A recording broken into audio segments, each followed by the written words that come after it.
Hello guys, in this tutorial you will learn how you can send images and photos to your chats and conversations on Character AI. For example, if you'd like to ask the artificial intelligence to, I don't know, describe an image or an icon and so on and so forth. So let us guide you through this.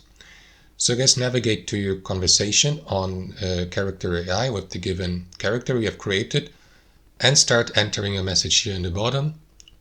And you may send the message by clicking into this button by pressing enter. But if you'd like to attach a file like an image or photo, you will see this button here to the right, add image. Click into it, locate the file on your device. Let me attach, for example, that profile icon here or channel icon, and you will see the attached image here. Now you can remove the given attachment before sending the message by clicking into that X button, or press enter to send it with your message, or without the message just by pressing enter without any text and by clicking into this button. That's how it works, guys. Thanks for watching, and I'll see you next time.